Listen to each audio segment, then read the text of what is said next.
Hari ini kita akan melanjutkan khotbah kita.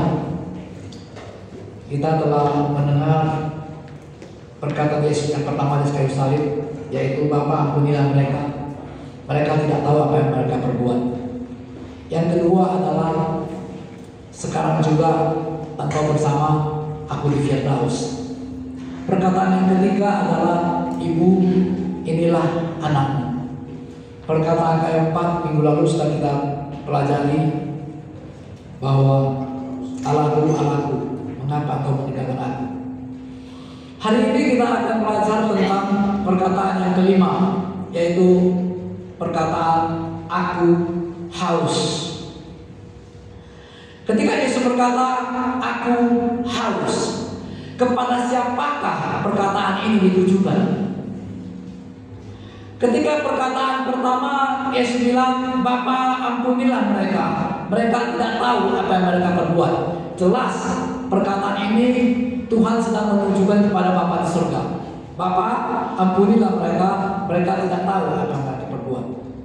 Perkataan yang kedua, Yesus berkata, hari ini juga engkau bersama aku di Firdaus. Jelas perkataan ini ditujukan kepada penjahat itu. Perkataan ketiga, Ibu, ini anakmu. Jelas perkataan ini ditujukan kepada ibunya Yesus. Perkataan keempat, Allahku, Allahku, mengapa kau meninggalkan aku? Jelas perkataan ini ditujukan kepada Allah Bapa di surga. Lalu perkataan yang kelima yang mengatakan aku haus, kepada siapakah dia tujukan? Apakah Yesus sudah meminta minum? Apakah Yesus sudah tidak tahan lagi kehausan? Tidak mungkin. Karena penderitaannya sedemikian rupa saja sudah dia tahan. Itu adalah detik-detik terakhir kematiannya. Tidak mungkin dia akan bisa tahan kehausan itu. Apakah dia sedang bicara kepada Pilatus? Apakah dia berkata kepada orang-orang yang mengejeknya di bawah? Saya kira juga enggak. Lalu kepada siapa perkataan ditujukan? Dan kenapa mesti ada satu kata terakhir yang mengatakan aku haus? Yuk kita lihat Alkitab. Mari kita baca bersama-sama. 3, 1, ya. Sesudah itu, karena Yesus tahu bahwa segala sesuatu telah selesai, berkatalah ia, supaya genaplah yang tertulis di dalam kitab suci, aku haus. Di situ ada sesuatu bekas menu anggur asam, maka mereka mencucukkan buah karang yang telah dicelupkan di dalam anggur asam pada sebatang pohon hisop, lalu menunjukkannya ke dalam mulutnya. Kenapa mesti ada kata haus? Nah, kita katakan sesudah itu ia berkata aku haus. Sesudah apa? Sesudah apa dia mengatakan aku haus?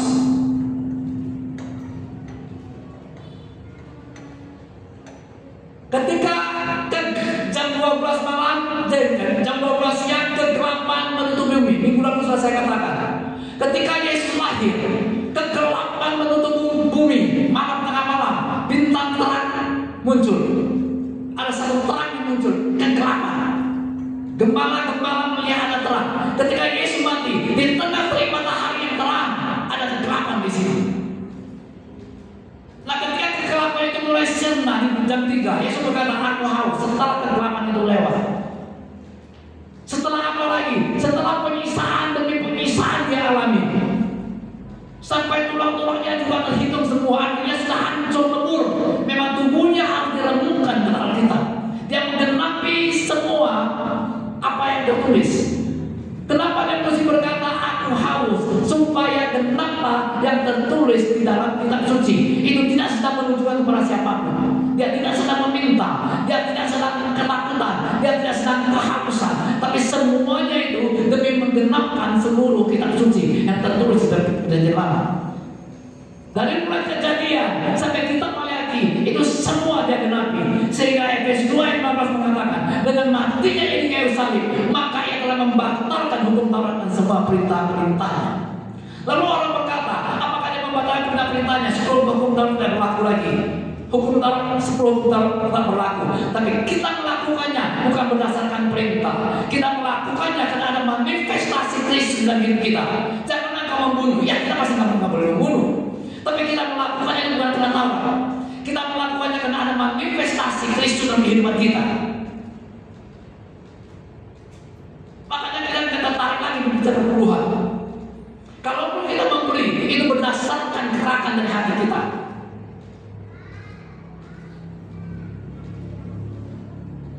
Karena semuanya digenapi, karena semua yang tertulis dalam perjanjian lama itu harus digenapi. Tapi dia genapi itu, dia genapi dalam sekali salib. Dan untuk menggenapi itu nggak murah, lebih dari perpuluhanmu, lebih dari uangmu, lebih dari hartamu. Hancur lebur dari kepala sampai ke ujung kuku, hancur lebur sampai tulang-tulangnya juga terhitung dalam kita. Jadi ketika dia berkata haus, dia sedang bukan nggak nahan haus. Tinggal beberapa menit lagi kok dia harus mati. Dia tidak sedang meminta. Kalau dia meminta berarti ada perkataan yang sedang tujukan kepada seseorang. Kepada siapa? Nah, dia tidak sedang meminta. Dan dia tidak pernah mengharapkan belas kasihan orang.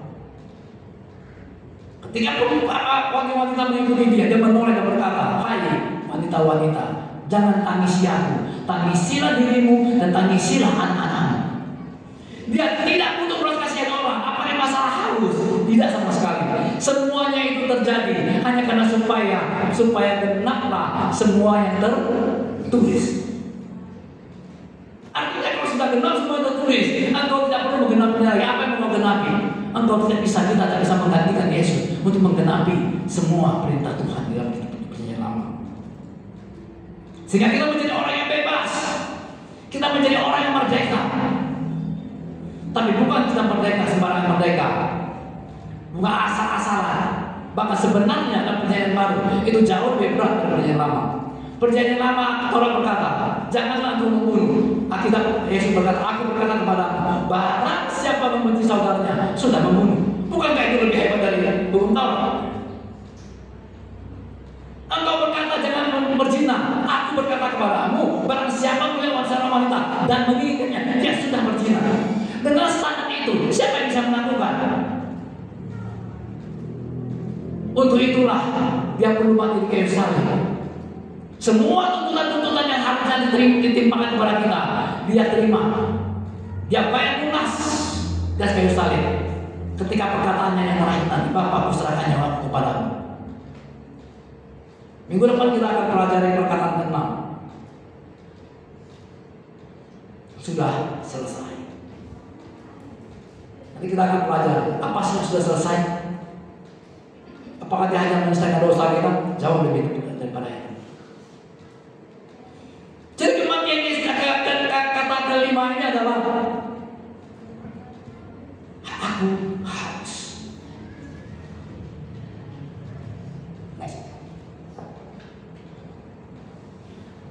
Jadi ketika orang berdosa sebenarnya dosa bukan sekedar perbuatan, mencuri, membunuh, berzina, merampok, menyakiti orang, bla segala macam. Itu cuma akibat dari dosa. Karena orang berdosa, akibatnya itu cuma perbuatan, bukan perbuatannya. Dosa tidak kalau di dalam Yesus, dosa tidak bicara perbuatan. Perbuatan itu hanya akibat dosa. Karena manusia berdosa, akibatnya dia berbuat dosa. Bukan dia berbuat dosa kemudian dia orang berdosa. Dia pada dasarnya orang berdosa sehingga akibatnya dia berbuat dosa. Jadi dosa itu bukan perbuatan. Sehingga dia tidak bisa diselesaikan dengan perbuatan. Karena dosa bukan sifatnya perbuatan, maka dia tidak bisa diselesaikan dengan perbuatan baik apapun. Agama lain mengajarkan bisa dibayar dengan amal ibadah. Tapi Alkitab tidak pernah mengatakan seperti itu. Karena dosa tidak bicara sekedar perbuatan. Kita berpikir dia ada dosa. Kenapa bisa seperti itu? Karena kamu manusia berdosa. Kita manusia berdosa sehingga perbuatan kita menjadi cenderung berbuat dosa. Bukan kita berbuat dosa dulu baru kita disebut orang berdosa. Kita orang berdosa maka kita disebut orang berdosa maka kita perbuatan kita berdosa. Bukan berdosa dulu baru disebut kita orang berdosa. Singa binatang buas maka dia makan daging. Dia bukan makan daging dulu baru disebut menjadi binatang buas. Mau apapun makanannya, dia tetap binatang buas. Apapun perbuatanmu, sebaik apapun perbuatanmu, engkau tetap manusia berdosa. Kesalehanmu, kesalehan kita seperti kain kotor. Lu bayangkan, apalagi perbuatan kita, kesalehan saja pun itu dianggap kain kotor. Apa yang bisa kita perbuat?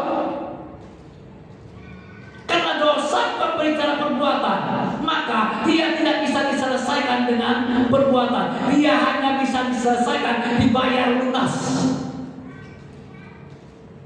Makanya ketika dia berkata, aku haus, itu termasuk salah satu untuk melunasi semua tuntutan perjanjian lama. Berbahagialah kita hari ini kita mengerti, ketika kita hidup dalam Kristus, maka ada sebuah kebebasan, ada sebuah kemerdekaan yang tidak bisa dimiliki oleh agama lain. Bukan saya katakan agama lain itu salah, semua agama mengajarkan yang baik. Tapi ketika engkau mau merupakan kebebasan yang sesungguhnya, maka ketika engkau mengerti ini, ketika kita mengerti Saul, maka seperti saya katakan, semalam ada cuplikan khotbah seorang pendeta untuk membuktikan kasihmu kepada Tuhan. Dia bilang, tergantung seberapa besar untuk memberikan kepada Tuhan, memberi uang kepada Tuhan. Apakah itu? Kalau begitu, orang kaya bisa pasti lebih mengasihi Tuhan. Itu khotbah yang konyol sekali. Tanpa dia sadari, dia menghina saya Kristus, bisa dibayar dengan uang. Dalam hati saya timbul kemarahan yang sangat luar biasa mendengar cuplikan itu. Untuk membuktikan engkau mengasihi Tuhan, untuk membuktikan kita sangat mengasihi Tuhan, diukur dari seberapa engkau memahami, engkau mengenali, engkau meresapi kesengsaraan Kristus. Sebesar itulah engkau mengasihi Tuhan. Sebesar apa engkau menyelami kesengsaraan dari sebesar itu. Yang Alkitab berkata di Mazmur, tulang-tulangnya dihitung semua. Engkau bisa mengerti itu. Engkau bisa memahami itu. 20 miliar pun engkau memberikan kepada gereja, tapi ketika engkau memahami bentuk kesengsaraan Yesus, engkau telah membuktikan engkau telah mengasihi Kristus. Sejauh mana engkau bisa mengasihi Kristus, sejauh itulah engkau bisa memahami kesengsaraan Yesus. Nah, sedalam mana engkau mengenal, memahami kesengsaraannya, sedalam itulah engkau mengasihi Kristus. Bukan seberapa banyak uang yang engkau berikan kepada gereja dengan alasan memberikan kepada Tuhan, tapi Tuhan kan tidak pernah pakai. Kapan Tuhan pernah pakai uangmu? Nah.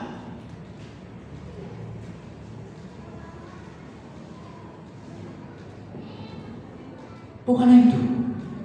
Kalaupun kita memberi, karena kita tahu gereja butuh uang untuk operasional gereja Tuhan, bukan diberikan kepada Tuhan. Tuhan tidak butuh uangmu. Mungkin kalau kamu nggak memberi, Tuhan punya cara lain untuk memberkati gerejanya. Tapi nggak berarti mulai minggu lalu kalian semua nggak memberi. Kalian bilang haleluya, puji Tuhan, itu nggak salah juga. Ya. Tapi jangan semua dijadikan Taurat. Perpuluhan lah, janji iman lah, buah sulung lah. Siapa yang buat itu? Gereja. Sehingga tanpa kita sadari, kita lupa mengorbankan Yesus Kristus. Segala sesuatu diukur dari uang. Kasihan sekali. Kita kasihan jadi dua. Pertama, kita kasihan Yesus yang sudah lebih lunas dari luar biasanya. Yang kedua, kita kasihan jemaat yang mati-matian atau memberi.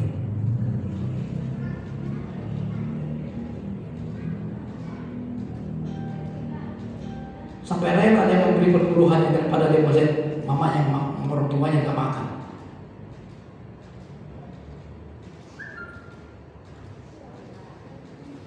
Nice.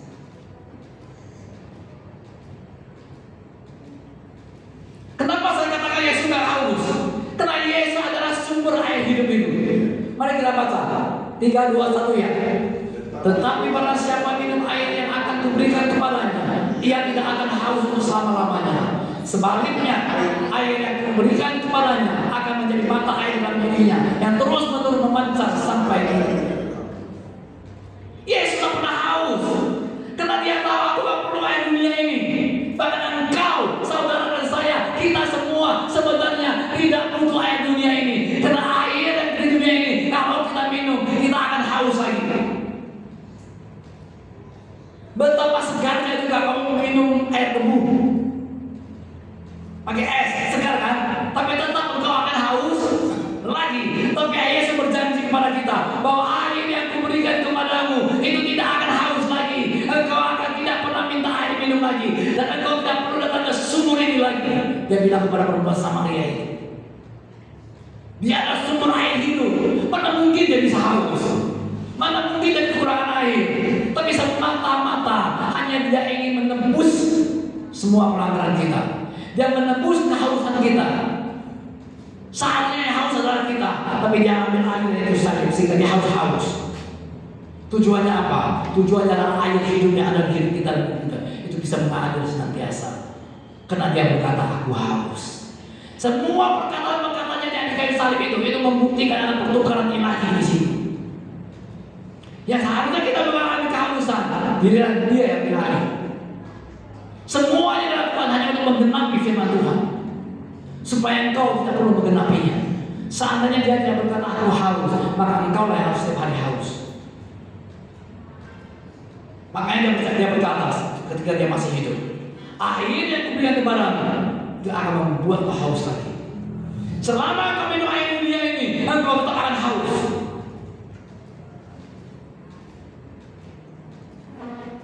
Jadi penyaliban itu, kata-katanya itu tidak sederhana. Sepertinya simpel aja, hanya dua suku kata, aku haus. Tapi ketika kau mulai menyelami dalam sekali, maka kita perlu sampai korban 7 minggu ini untuk menyelesaikan itu saja. Itu pun sudah disingkat-singkat. Bisa 14 minggu itu aturannya. Tak berapa SKS itu kalau kuliah, kira-kira seperti itu. Tapi orang melihatnya sepintas berlalu begitu saja. Aku haus selesai. Enggak. Ada makna yang sangat dalam ketika dia berkata, aku haus. Allahku, mengapa kau meninggalkan aku? Enggak sesederhana itu. Mengucapnya gampang, tapi di dalam batin Yesus tidak gampang. Itu yang paling dia takuti, bukan penyiksaan yang dia takuti. Yang dia takuti adalah Allah meninggalkan dia. Dikesemani sampai keringat darah, bukan karena dia takut siksaan. Dia sudah tahu siksaan itu akan dihadapi. Dan dia takutkan adalah Allah memalingkan wajahnya dari dia. Itu yang membuatnya keringat darah. Orang berpikir, oh ketika dia disemani dia takut siksaan. Oh enggak. Dia sudah mempersiapkan mental untuk itu. Tapi yang dia sulit, maka dia bilang melakukan ancaman ini. Bukan ancaman pemisahan yang dia takuti. Justru dia takutnya adalah ancaman pemakwat Yesus. Bapa sudah memalingkan wajahnya. Bukankah itu juga yang kita takuti? Engkau boleh gak punya apa-apa, kita boleh gak punya apa-apa di muka dunia ini. Yang paling kita takuti adalah ketika Yesus memalingkan wajahnya dari kita.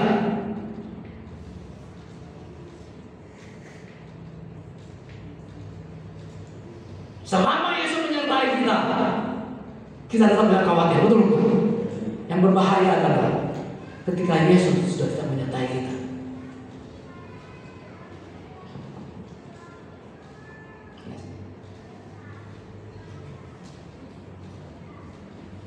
Bagaimana mungkin Yesus bisa berkata aku haus padahal dia adalah sumber air ini?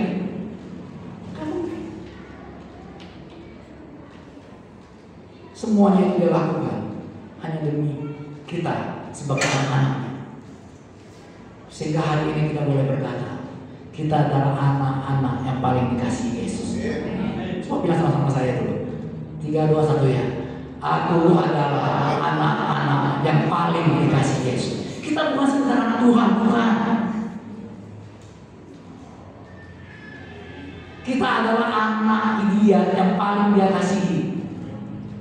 Emangnya orang lain tidak dikasih, terserah orang lain. Yang penting aku merasa bahwa aku adalah anak yang paling dikasihi Tuhan. Kenapa dia mengasihi tahu? Masih aku. Karena aku tahu pengorbanannya yang begitu mengerikan sekali saya. Untuk siapa? Untuk aku. Bilang perlu ekstremnya untuk aku sendiri. Ya kamu juga berkata untuk kamu sendiri terserah. Tapi aku yakin bahwa semua yang dia lakukan itu untuk aku. Emangnya gak untuk orang lain? Ya terserah orang lain. Sejauh mana kamu mempercayai? Sejauh mana kamu mengerti kesengsaraan itu? Sehingga kau layak menyebut engkau adalah anak yang paling dikasihi. Karena engkau begitu mengerti, memahami, begitu sengsaranya dia. Bayangkan seorang yang adalah sumber air hidup harus mengalami kehausan.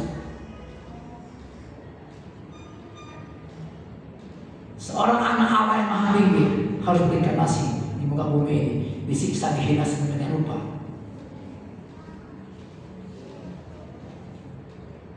Saya sering katakan, film tentang penyiksaan Yesus itu cuma 50%, belum 50% dari kisah yang sebenarnya itu saudara kita. Penyiksaan Yesus itu nggak nampak tulangnya. Kita menulis itu tulangnya kelihatan semua, betapa hancurnya tubuh itu. Engkau harus benar-benar bisa memahami kesengsaraan Yesus. Itulah bukti sejauh mana kau mengasihi Tuhan. Kalau diukur dari seberapa banyak kamu memberi kepada Tuhan, itu belum tentu kepada Tuhan.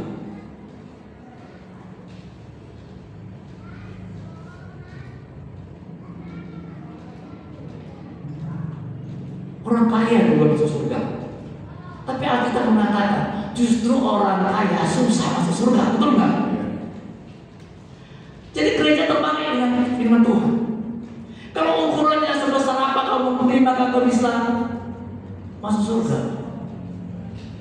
Tapi Alkitab mengatakan kalau seberapa banyak itu orang kaya duluan kan?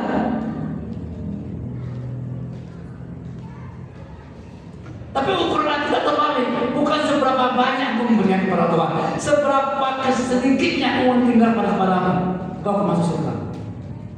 Engkau lebih dikasih Tuhan. Karena Alkitab, semakin sedikit yang kau tinggalkan, makanya itu kamu bukti kau mengasihi Tuhan. Yang dihitung adalah sisa uangmu, bukan seberapa banyak yang kau beri. Betul enggak?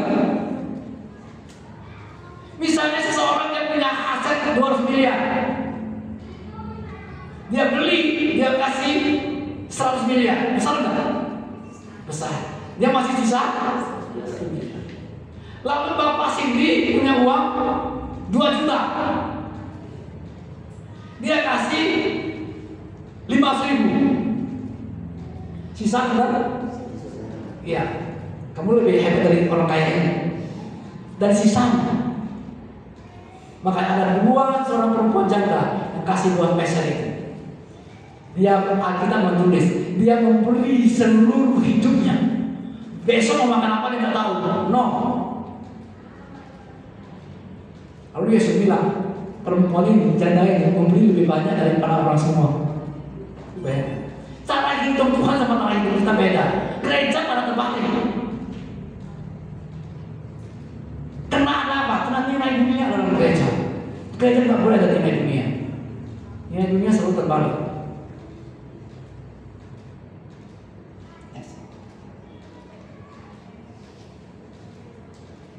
Dan Yesus juga tidak mungkin berikan air karena dia sebentar lagi akan mati. Sebenarnya kata-kata tidak mungkin.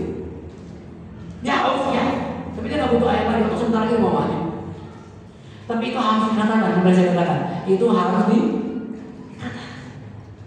Kalau nggak dikatakan, nggak genap seluruh pengetahuan. Yesus sekali dengan penderitaan Yesus itu. Setiap hari, mari kau renungkan. Bayangkan betapa sengsaranya dia itu. Makanya kita kenapa setiap minggu musim zaman kudus. Tujuannya adalah, mari kita jangan setiap minggu, harusnya setiap hari. Tujuannya adalah untuk mengingat kesengsaraannya ini.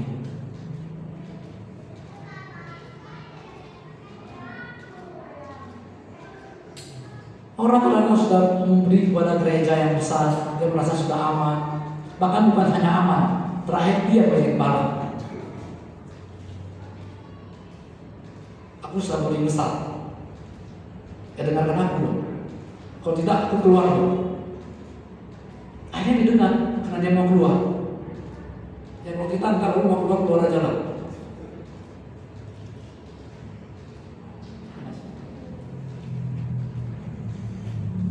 Mari, ini salah satu firman Tuhan yang digenapi.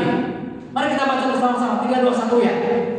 Bahkan mereka memberi aku makan racun, dan pada waktu itu aku haus. Mereka memberi aku minum anggur sasa.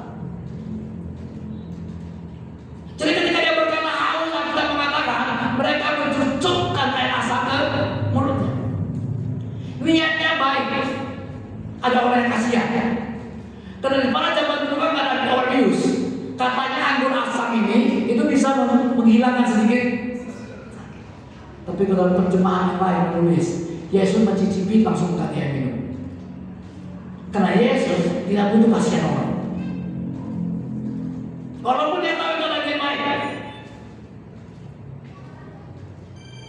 dia semua dia lakukan itu untuk menggenapi semua tuntutan Taurat.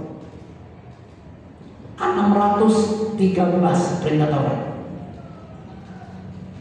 613, bukan 10 Taurat itu. 10 Taurat itu yang utama. Selebihnya masih ada 100, semuanya tentu 613. Makanya di dalam kitab Yakobus mengatakan, apabila engkau melakukan seluruh Taurat itu dan mengabaikan satu, engkau kembali nol. Jangankan 613, 10 Taurat itu aja kau gak bisa lakukan kok. Jangan 10, yang satu aja kau gak bisa kok. Betul nggak? Yang pertama itu, jangan ada Allah lain dalam hati. Bisa kau melakukan itu? Enggak bisa. Makanya pemuda kaya itu, yang orang kaya sama orang kaya zaman sekarang ini, dia bilang semuanya sudah aku lakukan. Sudah ya, sudah jual hartamu itu kan. Tuhan ingin menunjukkan kepada dia, engkau melanggar Taurat pertama, karena harta itu tak menjadi Allah. Padahal Taurat pertama mengatakan tidak boleh ada Allah. Orang kira merasa aku sudah melakukan Taurat, aku sudah melakukan firman Tuhan. Orang karismatik kan pada ekstrem ya kan. Yang penting melakukan firman. Apapun ceritanya Pak, jadi orang Kristen harus menjadi pelaku firman. Pertanyaan saya, kau melakukan firman yang mana?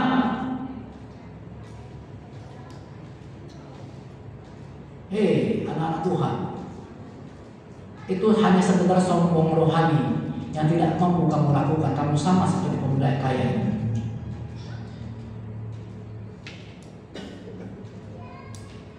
Firman Tuhan mana yang mau lakukan? Aku mau melakukan firman.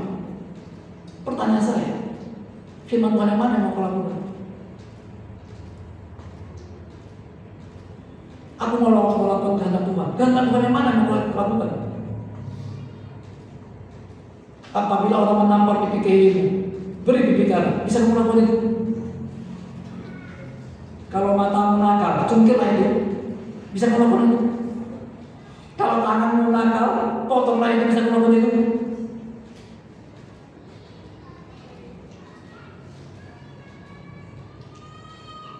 Ingat, kau perlu hanya sadar, memahami kesengsaraan Yesus, itu kau sedang melakukan firman.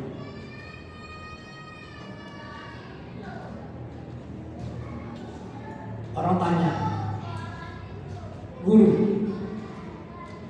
apakah kehendak Bapa itu? Ya, John 6. Apakah kehendak Bapa itu?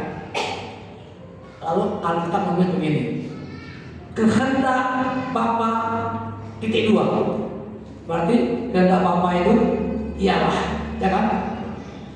Percayalah kepada aku dan percayalah kepada yang diutus Bapa. Itulah kehendak Bapa. Kalau kamu bisa melakukan kehendak Tuhan, itulah firman. Jadi untuk melakukan firman Tuhan itu, oh tapi Pak, apakah setelah itu kita boleh berbuat dosa? Ini masalahnya.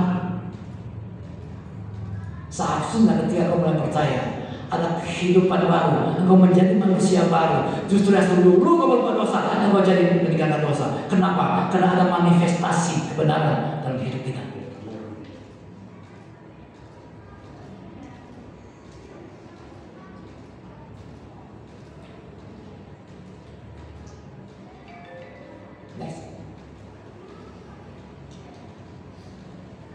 Kristus menjadi manusia adalah keharusan. Jika Kristus adalah Allah yang mati di surga, tetapi bukan manusia yang hidup di dunia dan mengalami penderitaan, maka Kristus tidak lebih menjadi pengantara antara Allah dan seandainya dia tidak menjadi manusia, maka dia tidak bisa menjadi pengantara antara. Kitab Yesaya mengatakan tidak ada pengantara antara aku dengan engkau.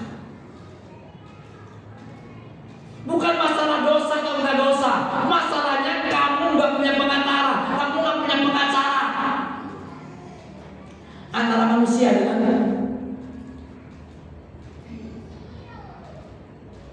kami tidak punya pengantara antara engkau dan aku. Di tengah-tengah itu nggak ada. Nah, Yesus datang ke dunia untuk menjadi pengantara buat kita. Sehingga ketika Imam Dikasih bangkit, dia menjadi imam besar kita. Sekarang dia menjadi imam besar kita. Dan imam besar kita ini bukan imam besar yang tidak bisa memahami kelemahan kita. Dia bisa memahami semua kelemahan kita, semua kesulitan kita, semua penderitaan kita. Karena dia sebelum menjadi imam besar, dia sudah menjadi manusia seperti kita. Jadi dia bisa merasakan apa yang kita rasakan.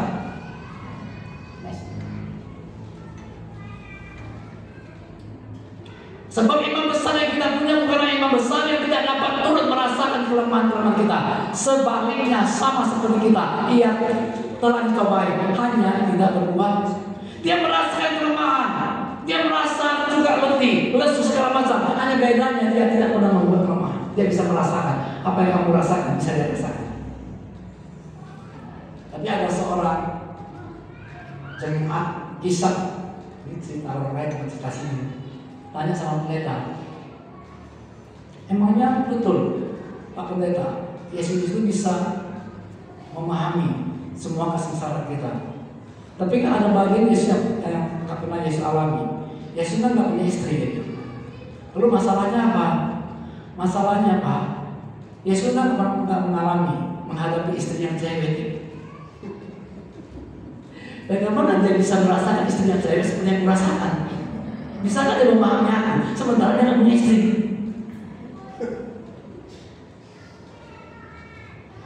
Ya masuk akal juga ya kan? Dia bilang dia memahami semua kesengsaraan kita. Dia bilang aku sangat sengsara, istriku. Nah itu kurasa Yesus nggak pernah alami. Ya juga ya. Sini buat sini saya ini.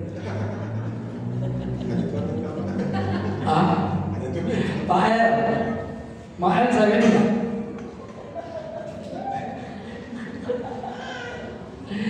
Mazmur mengatakan lebih baik tinggal di suatu rumah daripada tinggal bersama istri yang.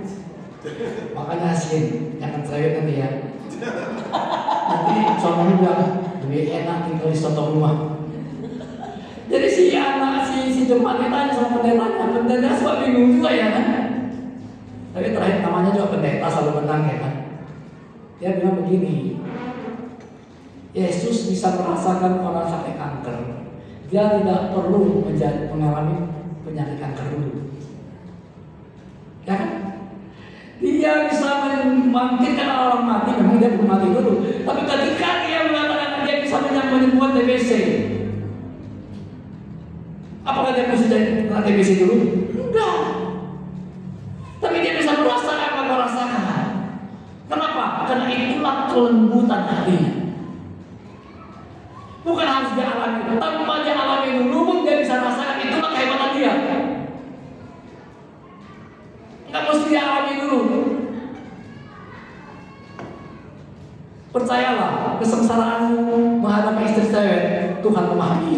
Sekalipun dia tak pernah mengalami, Tuhan memahami.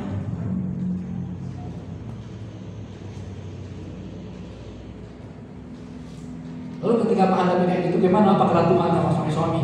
Tuhan ada ngomong sama suami-suami begini, itu memang sengaja aku berikan kepadamu untuk mendisiplinkanmu lebih. Tapi jangan juga lah sudah pakai itu untuk membela diri ya.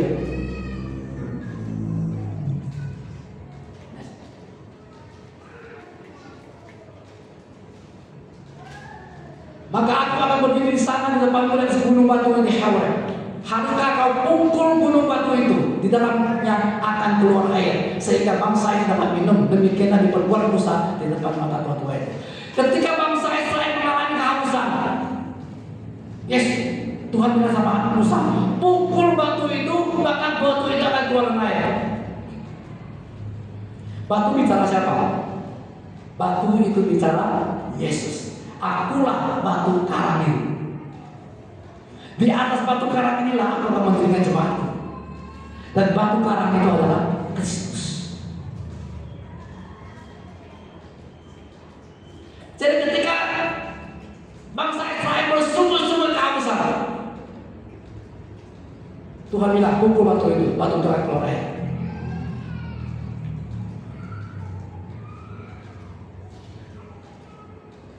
Yesus adalah sumber air. Tapi dia orang yang punya sumber air yang harus mengalami kehausan demi kita. Maka ketika peristiwa yang kedua terjadi, bangsa Israel kehausan lagi. Tuhan bilang sama batu itu, suruh keluarkan air. Musa marah, dia tongkat dipukulnya lagi batu itu. Memang keluar juga air, tapi Tuhan marah. Gara-gara pukul batu itulah Musa tidak boleh masuk Kanaan. Engkau menghina Tuhan. Makanya Yesus dipukul sekali aja. Penebusannya sekali untuk selama-lamanya, tak boleh dua kali. Jadi dosa itu hanya bisa dihukum satu kali, tidak bisa dihukum dua kali. Jadi sama kayak hak dunia ini juga. Orang yang melanggar hukum dia hanya dihukum satu. Dia hanya boleh dihukum satu kali. Jadi dosa kita sudah dihukum satu kali, dia harus selesai. Jadi kalau orang bilang bolak-balik mengampuni dosa, bolak-balik mengampuni dosa, bolak-balik mengampuni dosa, Alkitab mencatat Yesus menebus dosa kita, datang sebagai manusia untuk mendosa manusia sekali untuk selama-lamanya. Artinya apa? Yang dulu, yang sekarang, yang akan datang. Bahkan dosa yang akan datang Tuhan sudah selesaikan. Caranya bagaimana? Kau ingat adalah kesengsaraan Yesus yang dia bayar lunas.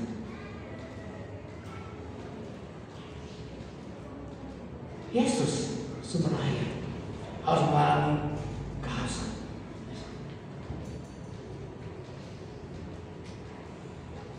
Sebagaimana Tuhan menyuruh Musa pukul batu ini sekali, memberi minum kepada orang Israel, menunjukkan kismati sekali itu selama-lamanya bagi dosa. Bukan berarti dosa mencuri minggu depan orang berdosa yang lain itu dihukum lagi sekali untuk selama-lamanya. Bahkan dosa yang belum kamu buat.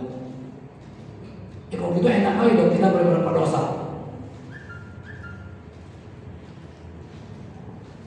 Roma 6. Apakah kita boleh berbuat dosa karena kita menerima kasih karunia?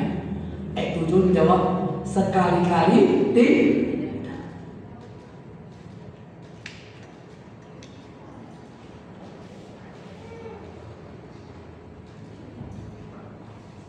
Ayat itu dilanjutkan yang menarik. Sekali-kali tidak. Tapi ayat itu dilanjutkan bahasanya begini. Seandainya pun kamu jatuh, engkau masih punya satu pengantar. Itu dia luar biasanya. Seandainya pun engkau berdosa, engkau masih punya seorang pengantar. Siapa? Yesus Kristus yang siap senantiasa selalu membela kita. Makanya kekristenan esensinya adalah salib. Itu tak bisa diganti dengan apapun. Tak bisa diganti dengan apapun.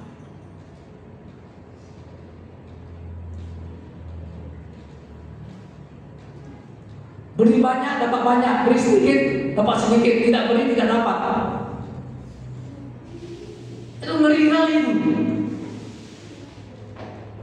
Kalau beri banyak dapat banyak, kenapa ya orang kaya itu ya kan?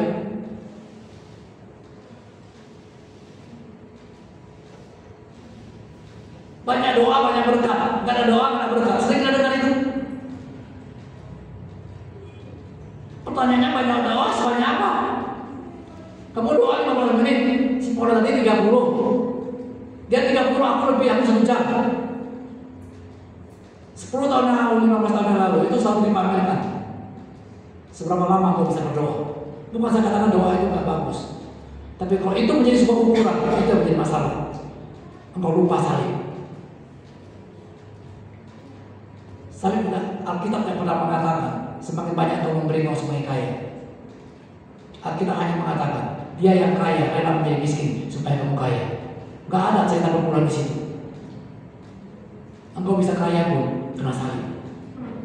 Karena dia yang kaya rela menjadi miskin supaya kamu kaya.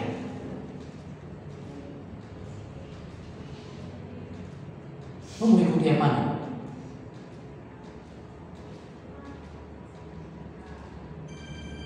Semakin minggu-minggu terakhir ini semakin meriah di sosial media perdebatan perpuluhan ini. Akhirnya mereka lupa masalah itu. Pada saat itu adalah esensinya. Seberapa banyak pun kau berikan kepada Tuhan, kalau kau mengerti salib sia-sia. Sia-sia.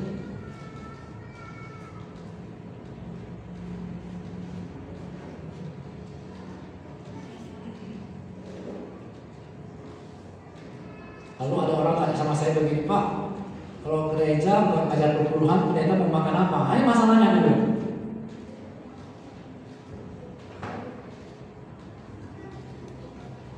Sistem dunia ini harus disingkirkan. Makanya anak-anak kita nanti kalau berani pakai sistem kerajaan surga.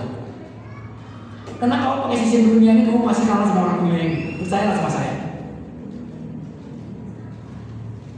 Saya harus sering katakan, kau mau lawan mereka pakai apa? Kalau kau masih pakai sistem dunia ini, makanya saya gereja lupakan sistem dunia ini.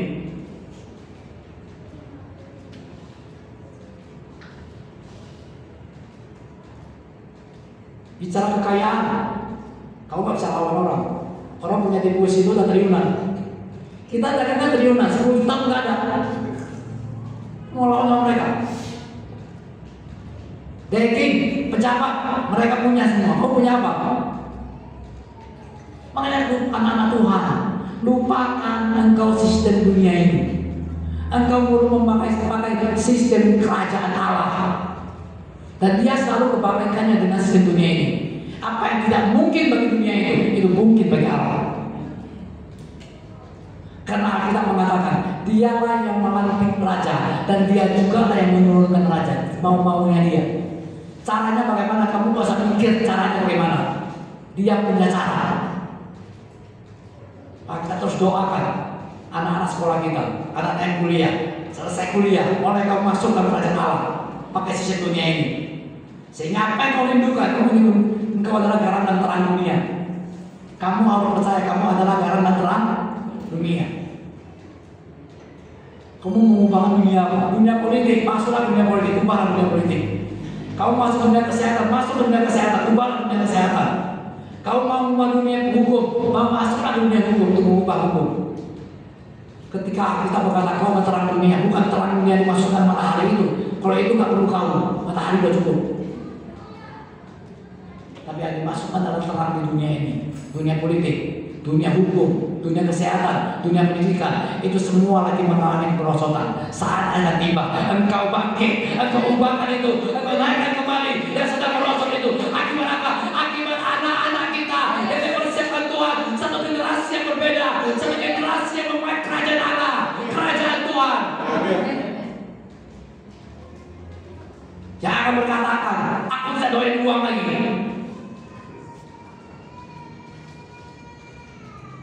Ketika sokong dalam 2 miliar, bawa pergi uangnya, makan sekali sama kamu, aku butuhin. Saatnya akan tiba, anak kita akan berkata seperti itu. Seperti waktu zaman orang mau sokong Paulus, memberi uang kepada Paulus, berilah anugerah itu kepada aku menopang tangan orang sembuh. Matilah kau dengan uangmu itu, kata Paulus. Saatnya kau akan berkata seperti itu, mati kau dengan uangmu itu. Kamu mau segera pergi atau saya transfer KPK? Jangan jadi orang Kristen tapi korupsi aja kerjanya. Malu-maluin.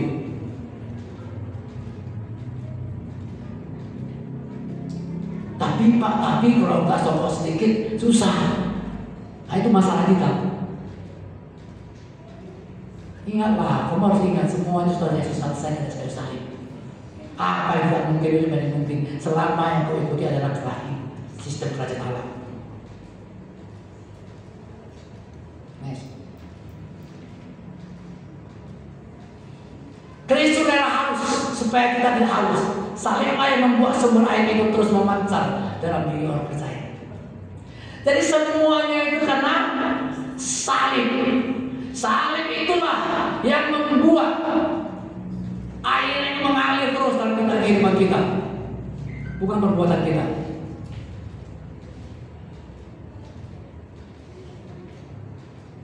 Jadi mari kita mulai sekarang terus memahami kesengsaraan Tuhan itu. Ketika engkau bisa memahami kesengsaraan Tuhan, itulah wujud engkau mengasihi Tuhan.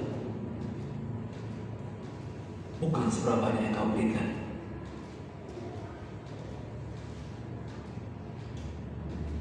Ngeri sekali gereja akhir zaman ini. Segala sesuatu diukur oleh uang.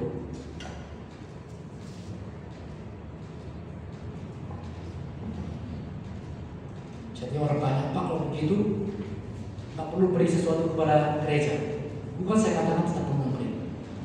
Berilah sesuai yang diajarkan Paulus di dalam 2 Korintus. Pertama, berilah dari apa yang kau miliki. Yang kedua, berilah dengan rela. Yang ketiga, jangan dengan terpaksa. Itu yang Paulus ajarkan.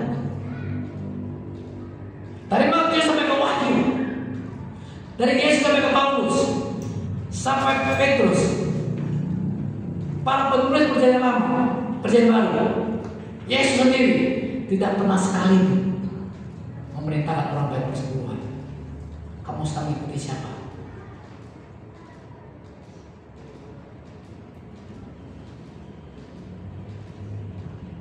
Kenapa seperti itu? Karena sudah dibayar lunas oleh Yesus di atas kayu salib. Nanti kita bahas yang dikatakan sudah selesai minggu depan.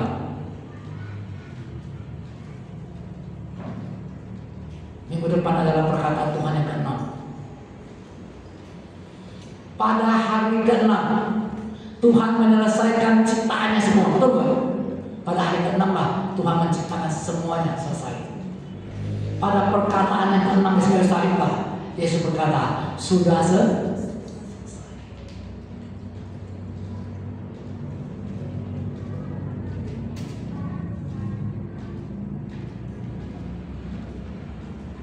Lukas 16 ayat 16. Dengan matinya ia di atas kayu salib. Hukum Taurat dan kitab para nabi. Ini Yesus yang ngomong, bukan orang lain. Hukum Taurat dan kitab para, dari Kejadian sampai Maleakhi. Dari Kejadian sampai Ulangan itu hukum Taurat. Seterusnya itu dari Hakim-Hakim sampai Maleakhi itu kitab para nabi. Jadi hukum Taurat dan kitab para nabi berlaku sampai zaman Yohanes. Sejak saat itu kerajaan Allah diberitakan. Siapa yang bilang? Yesus.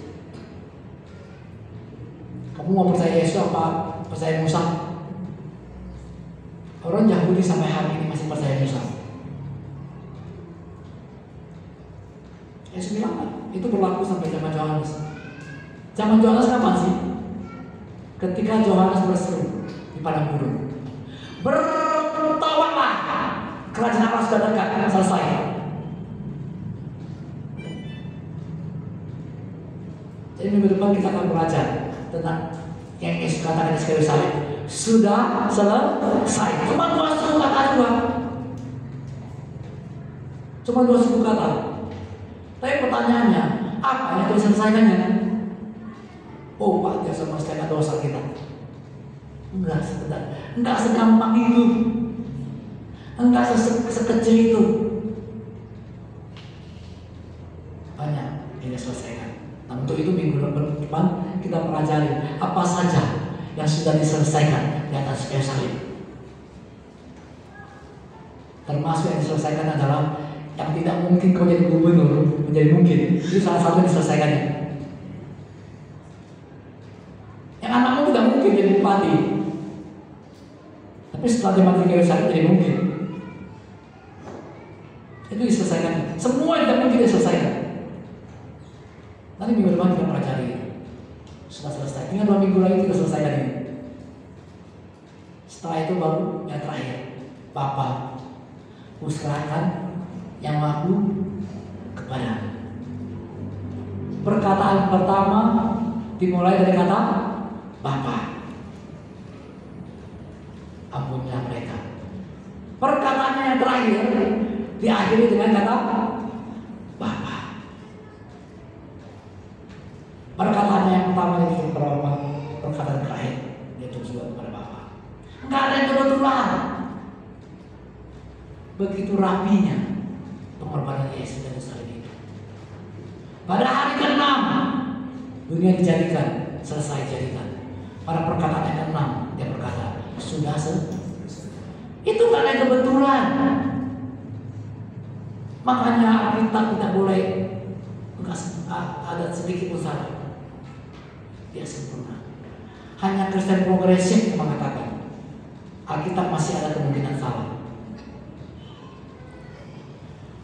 Kita ada sedikit kemungkinan salah pun sempurna, absolut. Setuju? Jadi minggu depan kita akan pelajari yang sudah selesai. Itu penting sekali. Jangan sempat katakan minggu depan, karena itu penting sekali kata selesai tadi itu. Jadi kalian tahu sebenarnya apa yang sudah diselesaikannya. Kita baca Al Kudus.